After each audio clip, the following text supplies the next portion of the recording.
नमस्कार, बहुत स्वागत है आप सभी का। आप देख रहे हैं न्यूज़ 18 का डिजिटल प्लेटफॉर्म। मैं हूं आपके साथ पूजा सचदेवा। ईरान और इजराइल के बीच युद्ध चला 12 दिनों तक और 12 दिनों के बाद सीज फायर का ऐलान हो गया। और सबसे पहला ऐलान किसने किया? अमेरिका के राष्ट्रपति डोनाल्ड ट्रंप ने। लेकिन जब से दोनों देशों के बीच युद्ध विराम का ऐलान हुआ, तब से खामेनेई कहीं नजर नहीं आ रहे थे। लेकिन अब सामने आया है खामेनेई का एक संदेश, जिसमें वो कह रहे हैं कि हमने अमेरिका के मुंह पर जोरदार तमाचा मारा है और ईरान की बड़ी जीत हुई है। उधर इजराइल की तरफ से भी यही दावा किया जा रहा है कि इजराइल की जीत हुई है। लेकिन क्या वाकई मिडिल ईस्ट का ये युद्ध अब थम गया है? अमेरिका आगे क्या करने वाला है? राष्ट्रपति डोनाल्ड ट्रंप का अगला कदम क्या होने वाला है? इन सब सवालों पर आज हम चर्चा करेंगे। मेरे साथ मेरे वरिष्ठ सहयोगी अंकुर त्यागी इस वक्त मौजूद हैं। अंकुर जी, सबसे पहला सवाल आपसे ये है कि खामेनेई जो ये कह रहे हैं कि ये ईरान की जीत है, उधर इजराइल भी यही दावा कर रहा है, एक्चुअल में जीता कौन है और क्या सच में युद्ध विराम हो चुका है? देखिए पूजा, सबसे पहली बात तो ये है कि जब भी कोई लड़ाई होती है इस दुनिया में, तो हर देश अपनी अपनी जनता को ये बताता है कि हमारी जीत हुई है। तो ऐसे ही ईरान ने भी अपनी जनता को बताया कि इस लड़ाई में उनकी जीत हुई है, और ऐसे ही इजराइल ने भी अपनी जनता को बताया कि उन्होंने जो उनका मकसद था न्यूक्लियर प्लांट्स को ख़त्म करना, उसमें वो कामयाब रहे हैं। अब कोई दिक्कत नहीं है। लेकिन एक्चुअल सिचुएशन जो होती है वो हमेशा अलग होती है। एक्चुअल सिचुएशन क्या है? अब मौजूदा स्थिति ये है कि ईरान को भी काफ़ी नुकसान हुआ है और इजराइल को भी नुकसान हुआ है। और अगर हम ईरान की बात करें तो ईरान को न्यूक्लियर प्लांट्स के अलावा बाकी जगह पे जो नुकसान हुआ है वो ज़्यादा बड़ा है, क्योंकि काफ़ी लोग मारे भी गए हैं जी। ऐसे ही इजराइल के जो तेल अवीव शहर है वहाँ भी काफ़ी डैमेज हुआ है। और उनकी एक बड़ी लेबोरेटरी थी जहाँ पे रिसर्च होती थी, बेसिकली वो मिलिट्री के अंडर आती थी, वहाँ भी काफ़ी नुकसान हुआ है। तो नुकसान तो दोनों तरफ हुआ है। इसमें किसी की भी कोई ये दावा नहीं कर सकता कि मेरी जीत हुई है या मेरी हार हुई है। लेकिन बवाल मचा है न्यूक्लियर प्लांट्स को लेकर, वो मैं आगे आपको बताऊंगा जब आप ये सवाल पूछेंगे। बिल्कुल, न्यूक्लियर प्लांट्स को लेकर मेरे मन में एक बहुत बड़ा सवाल है। लेकिन उससे पहले मुझे लगता है दर्शक भी ये जानना चाहेंगे कि जब से युद्ध विराम हुआ उसके बाद से अब तक खामेनेई को किसी ने नहीं देखा। खामेनेई है कहाँ पर? क्या वो किसी बंकर में छुपे हुए हैं? क्या अभी भी उनके मन में ऐसा अंदेशा है कि कोई अटैक हो सकता है? क्या लगता है आपको? नहीं, खामनेई का एक स्टेटमेंट आज सबके सामने आया है जिसमें उन्होंने कहा है कि अमेरिका के मुंह पे एक तमाचा पड़ा है। एक तो उन्होंने ये लफ्ज़ इस्तेमाल किया, दूसरा उन्होंने ये कहा कि ईरान, इस लड़ाई में ईरान की जो जीत हुई है वो जीत हुई है। तो खामनेई का स्टेटमेंट आया है। हाँ, ये बात बिल्कुल सही है आपकी कि वो जनता के सामने नहीं आए जैसे पहले आते थे जी। बट देखना होगा कि अगले एक हफ्ते या 2 हफ्ते में वो शायद जनता के सामने आए, ईरान के लोगों के सामने आए। बट अभी उनका स्टेटमेंट आया है और स्टेटमेंट की जो लैंग्वेज है या जो उनका तेवर है वो कमोबेश वही है जो युद्ध से पहले था। तो तेवर में कोई बदलाव नहीं हुआ। तो उस तेवर को देख के ये नहीं कहा जा सकता कि भाई उनके रुख में कोई नरमी आई हो अमेरिका के प्रति या इजराइल के प्रति।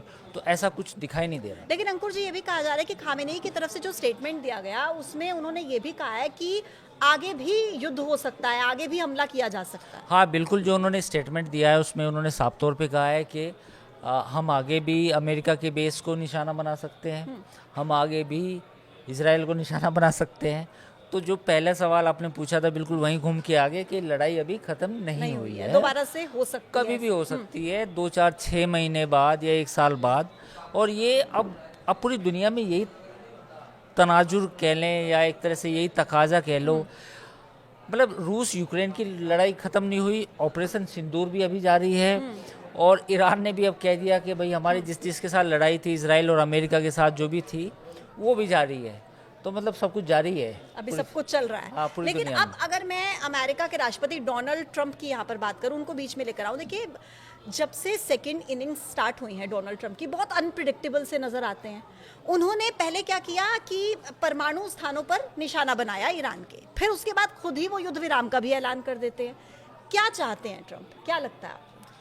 देखिए, ट्रंप को हम पहले भी अपने वीडियो में बता चुके हैं, ट्रंप को समझना बहुत मुश्किल है। उनको कुछ लोग अलग अलग संज्ञा भी दे रहे हैं, हम उन संज्ञा पर नहीं जाएंगे, उन नाउन्स पे नहीं जाएंगे।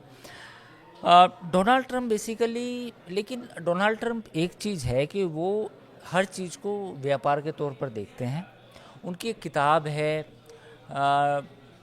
जो उन्होंने डील पे लिखी है कि how to make a deal, वो उस किताब में उन्होंने कहा था कि पहले आदमी को इतना परेशान कर दो कि फिर वो आपसे डील कर ले। तो मुझे लगता है कि शायद वो उसी सिद्धांत पे काम कर रहे हैं कि पहले आदमी को परेशान कर दो कि वो आपकी बात मान ले। तो ईरान के साथ भी उन्होंने यही किया, पहले उसे पहले परेशान किया, अब अटैक हुआ, अब फिर कभी तारीफ़ कर देते हैं कि ईरान ने बहुत अच्छी लड़ाई लड़ी, और कभी वो फिर वही कह देते हैं कि अगर भविष्य में भी ज़रूरत पड़ी तो अटैक हो सकते हैं, साथ ही जो ईरान पे जो प्रतिबंध लगाए गए हैं उनको नहीं हटाया जाएगा। तो ये भी एक बड़ी बात है।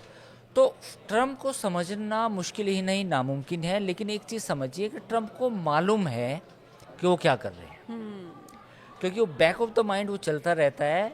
वो दूसरों को एक डायरेक्शन लेस करने के लिए, हिंदी में एक शब्द होता है दिग्भ्रमित, यानी कि वो डायरेक्शन लेस करने के लिए सब ये गोटियां फेंकते हैं, और जो उसमें फंस जाता है फिर वो उस तरह करते हैं। देखिए, ईरान वाले मसले में आपको मैं एक समझाऊं एक बात, कि उन्होंने फुल फ्लेज लड़ाई नहीं लड़ी अमेरिका ने, बट उसने अपने ऑब्जेक्टिव पूरे करे, है ना, ईरान में। तो ट्रम्प ने बहुत स्मार्टली मूव करा, यहाँ इनकी तारीफ़ है। अगर ट्रम्प की जगह कोई और अमेरिका का राष्ट्रपति होता तो वो एक लंबी लड़ाई में फंस जाता। जी। उन्होंने वो लड़ाई लड़ी भी, ख़त्म भी की, और दुनिया अपने देश को, जनता को बताया कि हाँ भाई हमारे ऑब्जेक्टिव पूरे हो गए, अब लड़ाई की ज़रूरत नहीं बस है। इसी से जुड़ा मेरा एक और सवाल है। आपने कहा कि ऑब्जेक्टिव पूरे करने के लिए उन्होंने लड़ाई लड़ी, लेकिन क्या सच में उनके ऑब्जेक्टिव पूरे हो गए हैं? जिन परमाणु ठिकानों को उन्होंने निशाना बनाया, क्या वाकई उनको नुकसान पहुंचा इतना जितना दावा किया जा रहा है? देखिए, इसमें दो चीज़ें हैं, इसमें समझना हमें ये होगा कि इज़राइल का कहना ये है कि जो नुकसान पहुंचा है फोर्दो या नतांज को, वो काफ़ी सेवियर है, यानी कि बड़ा है। अमेरिका का भी कहना ये है, पर एक इंटेलिजेंस की रिपोर्ट आई है अमेरिका में जो लीक हो गई बेसिकली, उसमें ये दावा किया गया है कि जो लीकेज, जो डैमेज है वो इतना बड़ा नहीं है कि वो it took time of 5 year और 10 ईयर, वो 6 महीने में भी पूरा हो सकता है। तो अगर ऐसा है तो ये चिंता की बात है, क्योंकि अगर 6 महीने बाद फिर ईरान उसी स्थिति में पहुंच गया एटम बम बनाने की, तो फिर तो, या परमाणु हथियार बनाने की, तो फिर तो पूरा गेम पे चेंज हो गया। तो इस पे जो है अमेरिका में एक बवाल मचा हुआ है, एक बवंडर मचा हुआ है कि एक्चुअल क्या है। तो इसमें पूजा एक्चुअल ये है कि डैमेज तो हुआ है, लेकिन इज़राइल ने यह भी दावा किया है कि हमारी ग्राउंड फोर्सेस वहाँ पे थी, हमारी जो इंटेलिजेंस थी उसने बाद में जाके देखा भी, एसेस भी किया। लेकिन मेरा मानना ये है कि डैमेज हुआ है, पर अगर ईरान पूरी ताकत से फिर से उसे रीबिल्ड करे जी। और इसमें अगर चीन उनकी मदद करने लगे या रशिया मदद करने लगे, तो फिर ये डैमेज ऐसा नहीं है कि इसमें सालों लगेंगे। लेकिन अगर ईरान इसे रीबिल्ड करने की कोशिश करेगा, तब फिर ये लड़ाई और स्ट्रगल की सिचुएशन क्रिएट हो सकती है। बिल्कुल, लड़ाई तो है, लड़ाई तो अभी भी दोनों तरफ से कहा गया है कि अगर भविष्य में कुछ होता है तो फिर लड़ाई होगी। इवन जो आयतुल्ला खामनेई का जो बयान है लेटेस्ट, उन्होंने कहा है कि भाई हम अमेरिका के मुंह पे तमाचा मारा है और हम जवाब देंगे, भविष्य में भी, फ्यूचर में भी हम जवाब देंगे, भविष्य में भी जवाब देंगे। तो ये तो जारी है। तो ये तो लड़ाई 1-1.5 साल बाद फिर हो सकती है, 6 महीने बाद फिर हो सकती है अगर कुछ हुआ। बिल्कुल। अब एक स्टेटमेंट पर आते हैं पाकिस्तान की। पाकिस्तान देखिए, राष्ट्रपति डोनाल्ड ट्रंप के लिए नोबेल पुरस्कार की मांग कर रहा था, और फिर अब जब अमेरिका की तरफ से हमला कर दिया गया ईरान पर, यूएनएससी की जो बैठक हुई उसमें हमने देखा कि पाकिस्तान ने विरोध किया इस हमले का। इस पर आप क्या कहेंगे? देखिए, पाकिस्तान की तो स्थिति ये है कि पाकिस्तान खुद एक्सपोज हो जाता है। एक दिन पहले उन्होंने डोनाल्ड ट्रंप के लिए नोबेल पीस प्राइज़ की बात की, नेक्स्ट डे ईरान में अटैक हो गया। हाँ। तो ये काफ़ी एम्ब्रेसिंग था। एम्ब्रेसिंग ये था कि आपको खुद पता नहीं कि आपके बगल में जो पड़ोसी मुल्क है, जिसके साथ आपकी सीमा लगती है, आपका पूरा बॉर्डर है, वहाँ पे अटैक होने वाला है, और आप जिनके लिए नोबेल पीस प्राइज़ की बात कर रहे हो, कहीं ना कहीं उनकी भी सहमति, यानी कि अमेरिका की सहमति के बगैर तो इजराइल ने अटैक नहीं किया होगा, ये बताया तो ज़रूरी होगा कुछ घंटे पहले। तो पाकिस्तान की जो स्थिति है वो काफ़ी बेहद ही, मतलब एक ऐसे मुल्क की बन चुकी है अनफॉर्चुनेटली, कि जो दुनिया के सामने बार बार अपनी मजाक उड़वा लेता है ना। उसको यही नहीं पता कि बेसिकली लॉन्ग टर्म में जो डिप्लोमेसी होती है वो कैसे होती है, और एज ए कंट्री आपको कैसे अपने इंटरेस्ट सर्व करने होते हैं। वो जहाँ भी जाते हैं वो सिर्फ शॉर्ट टर्म गेंस देखते हैं कि मेरा ये फ़ायदा हो जाए, यहाँ से हमें पैसे मिल जाएं या कुछ हो जाए। वो एज ए कंट्री कभी अपने आप को, या जो वहाँ के लीडर हैं, अब आसिम मुनीर को देखिए, वो अमेरिका के राष्ट्रपति डोनाल्ड ट्रंप से मिल रहे हैं, उनकी क्या पोजीशन है? वो बेसिकली आर्मी चीफ हैं, he is not the head of the state. Head of the state कौन होता? Prime minister. देखिए प्राइम मिनिस्टर कहाँ है? वो इस्लामाबाद में है। और आसिम मुनीर कहाँ है? वाशिंगटन डीसी में है। तो इट्स शोज़ के पाकिस्तान में जो कन्फ्यूज़न है सरकार के भीतर भी, वो ऐसा मतलब जड़ जमा चुका है कि अगले कुछ सालों में भी, यानी कि 10-20 सालों में भी उसके ख़त्म होने के इम्कान बिल्कुल नहीं है।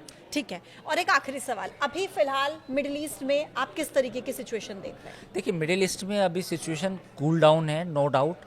इसराइल के जितने जितने ऑब्जेक्टिव थे, लेबनान को लेके, हुतीज़ को लेके, ईरान को लेके, all are mate. Point is Gaza. Gaza अभी भी एक प्रॉब्लम है। गाज़ा में कुछ आज भी बॉम्बिंग हुई है, वहाँ पे भी कुछ बॉम्बिंग की गई है।